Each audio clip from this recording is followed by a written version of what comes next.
독립정신 35. 갑신 난리의 역사. 원래 조선이 미국과 통상한 것은 1884년의 일이다.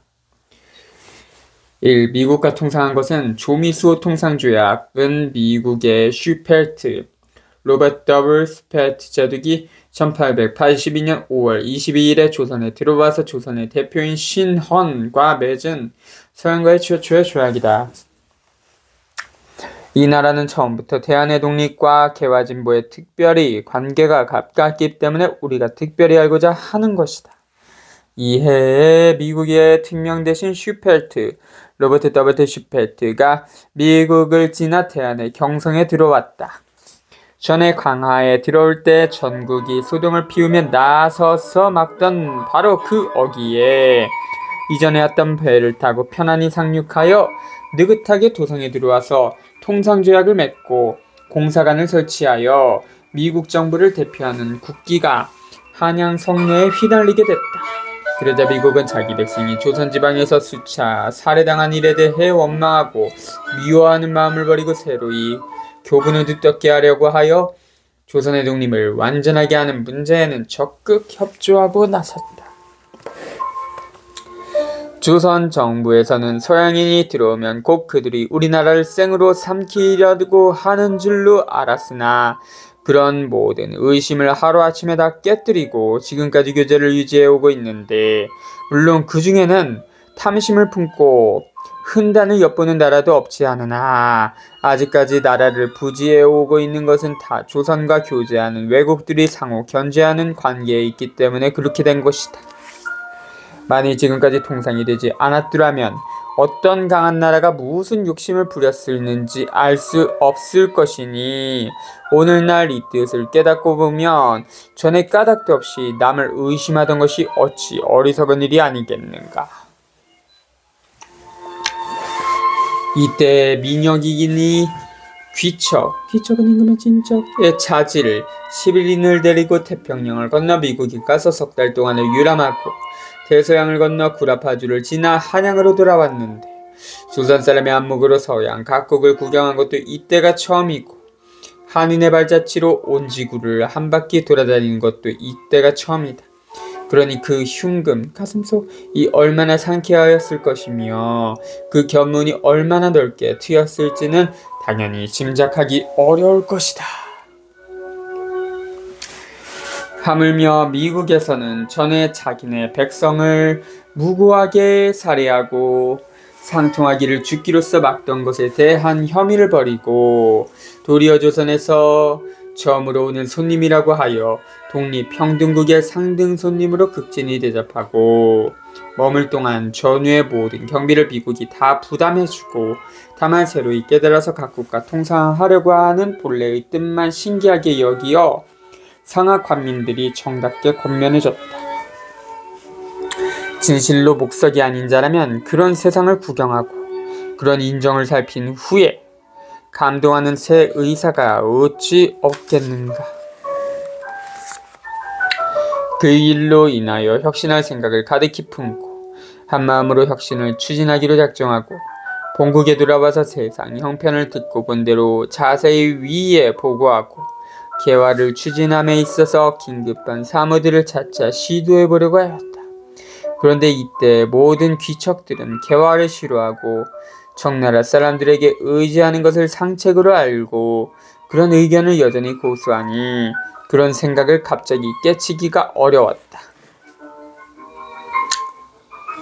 민혁이 귀국한 지 얼마 안 되어 천국을 추종하는 세력에게 이끌려서 개화주의를 버리고는 수구를 주장하면서 개화를 막으려고 함으로써 개화를 결국 할 수 없게 됐다.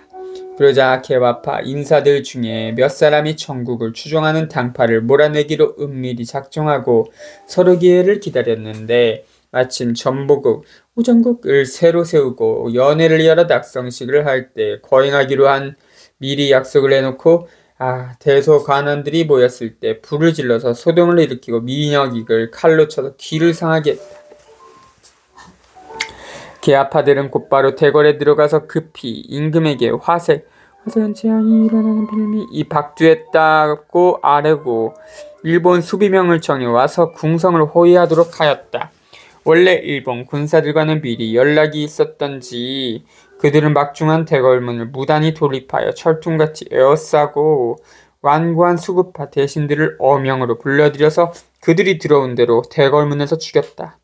백성들은 무슨 일인지도 모르고 졸지에 난리를 당하게 되자 어찌된 까닭인지를 몰라서 장하는 큰 혼란에 빠졌고 전국은 소란해졌으며 서로 풍문을 전하여 의심과 두려움이 민심에 가득했다.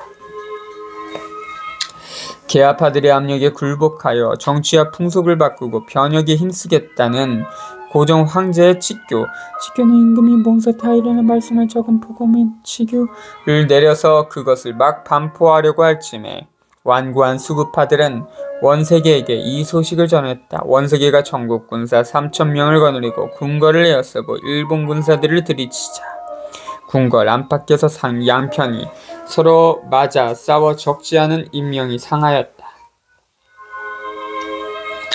일본 군사들이 버텨내지 못하고 사동은 인사동에 있는 일본 영사관으로 들어가니 이때서야 비로소 백성들은 계하파와 수급파가 맞붙어 싸우는 줄 짐작했다.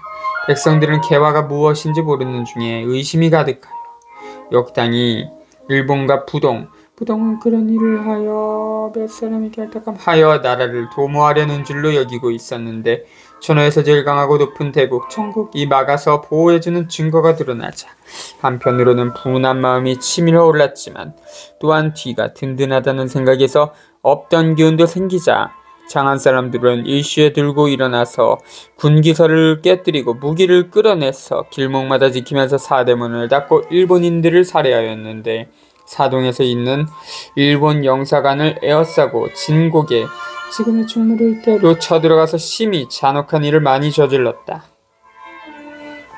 일본 군사들은 포위되자 사방진은 사각형모양의 군사편대를 치고 갑자기 총을 쏘면서 서서문으로 나가서 인천에서 배를 타고 간신히 도망쳐서 일본으로 건너갔다. 계화당의 연수도 그들과 같이 일본 강원의 에도, 동경, 도쿄의 옛 이름 에드시대 도쿠가 막보의 소재지로 도망가서 목숨을 부지했다. 이에 난리가 평정된 후 일본의 배에 상금을 물어주고 마음으로 사과하여 무사히 다시 화친을 맺으니 이것이 곧 갑신년 난리다. 그 후로 백성들이 청나라 사람을 믿는 마음은 더욱 심해졌고 관리들이 청나라 사람들에게 의지하는 폐단은 더욱 많아졌다.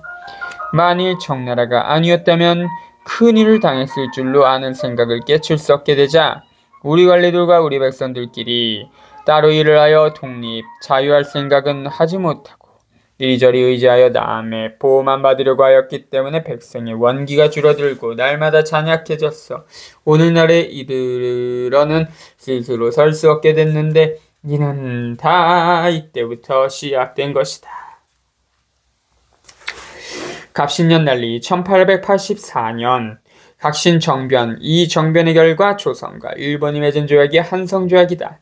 그 내용은 이 사건으로 인한 일본의 피해를 보상해주고 일본 공사관의 신축에 필요한 비용을 조선 정부가 부담하고 소란의 책임자를 엄중히 처벌한다는 것이었다. 이 사건으로 인해 조선에 대한 청국의 내정 간섭이 강화되었고 청일 양국의 조선에 대한 주도권 쟁탈전이 더욱 격화됐다. 여기에서 말한 것들은 다 각국 사람들이 공개적으로 한 얘기들로서 사서에 기록되어 있는 것을 대강 간추려서 그 사실관계를 알리기 위한 것이지 그 일의 시비곡직을 의논하고자 한 것은 아니다. 그러나 당초에 내 나라의 자주권리를 극대화하려는 목적에서 일본의 군사를 청하여 도움을 받으려고 시도한 것은 본래 자주함의 본래 뜻이 아니다. 하려는 일이 아무리 정대하고 광명하더라도 내가 먼저 남을 의지하면서 남은 따로 서기 독립을 원한다면 남 또한 다른 사람에게 의지하여 나를 몰아내도 된다는 도리가 성립하는데 이는 고금은 물론하고 독립을 의논하는 자가 제일 먼저 경계해야 할 일이다. 마키아벨리의 군주론에도 그런 비슷한 내용이 있죠. 36. 공사를 처음으로 서양에 보내다. 그하여 갑신년 난리 급신전병가 일어난 근본 원인은 청국을 물리치려 한 것이었지만 그 결과는 도리어 일본을 물리친 일이 되어버렸다. 마침내 난리가 정돈된 후에 자세히 조사해보니 청인과 싸우다가 죽은 일본인과 조선 백성들에게 살해당한 일본인이 합계 300여 명에 이르렀다. 이에 조선의 김홍직과 일본의 정상형은 이노우에 가오루가 전국의 이용장 이렇게 삼국의 대표자들이 청국 천진에 모여서 조약을 체결 문제를 의논하였는데 조선은 일본에게 배상을 하고 일청양국은 다 조선에서 군사를 거두어 물러가기로 작정했다. 이전부터 법국이 여러 번 청국을 독촉하여 조선에 있는 청국 군사들을 철수시키라고 하였으나 듣지 않다가 이때에 비르러 비로소 군사를 거두어가니 을리년 1885년 6월에 일본 군사들도 물러가면서 일본 공사가 조선 정부에 공문을 보내어 말하였다. 지금 서울에 와 있는 일본 수비병을 전부 거두어 가는데 이는 명치 15년 1882년에 인천에서 맺은 조약, 재물포조약 중에 수비병이 기뉴하지 않을 때에는 거두어 간다고 한 말을 준행하여 물러가는 것이다. 그러나 이번에 잠시 물러가는 것 때문에 수비병을 넣을 수 있다고 한 조약을 영원히 폐지하는 것은 아니다.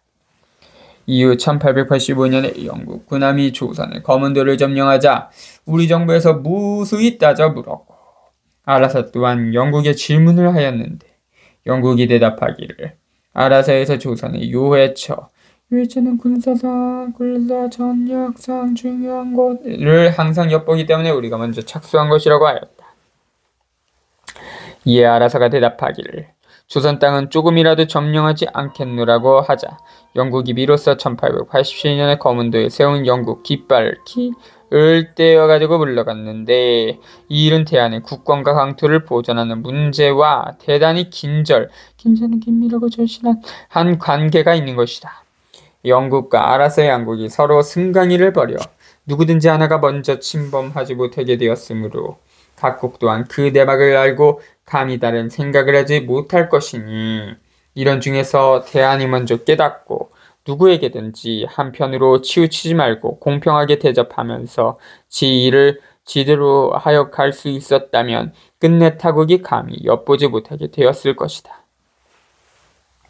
조선 정부에서 이때에 비로소 청국을 더 믿을 수 없는 줄로 짐작하고 두려워하지 않고 공사를 택하여 영미각국에 파견하니 청국이 조선에 대하여 은밀히 무수히 위협하여 못하게 하였는데 원세기가 전보다 더욱 무리하게 행동하면서 심지어 청나라 사람이 교련시킨 대한의 병정들을 데리고 대한의 황실에 대하여 몰래 불괴는 법이나 도리를 지키지 아니한 반역을 꾀함 한 뜻을 꾀하다가 일이 발각됐다.